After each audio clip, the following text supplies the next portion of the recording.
Gold is the world's premier monetary and chaos hedging asset. It responds directly to financial and economic turmoil. It responds to geopolitical tensions and war. It responds to virtually any kind of uncertainty. Reasons gold is headed much higher, as we've discussed already: too much spending in the U.S. and globally, too much money being produced, rising global inflation, a very weak U.S. dollar, international tensions in the Middle East, explosive growth in China and in India. Gold, silver, oil, and commodities and other tangible assets tend to rise together. They're contracyclical to paper and financial assets for 2/3 of a cycle. If you're interested in digging into this, I would encourage you to find Lawrence Summers' paper, the Summers-Barsky thesis. He looks at Gibson's paradox. It's the math behind why, when stocks are doing well, gold goes nowhere.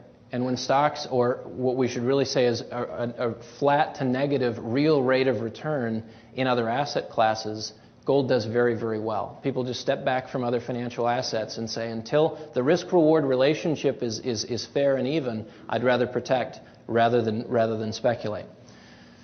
And that's why it's contracyclical to paper assets for 2/3 of the business cycle.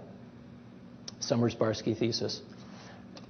And it tends to rise with rising global inflation and interest rates. Over the past 6 years, gold has risen roughly 173%, 29% annually. Silver, a little bit stronger, 266%, roughly 44% annually.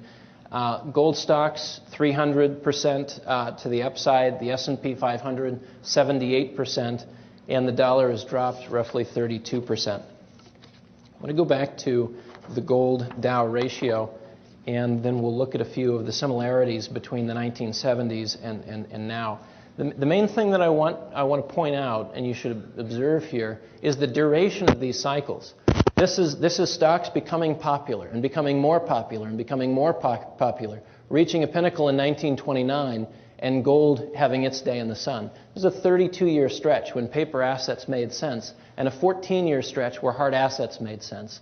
A 23-year stretch where paper assets were king, and a 14-year period where gold and tangibles made more sense.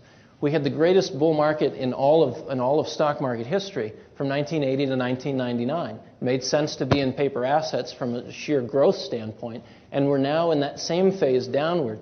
We're about 6 to 7 years in. The paths have been between 10 and 20 years in total length. I think a 14-year estimate is pretty conservative in terms of a massive bull market in the precious metals.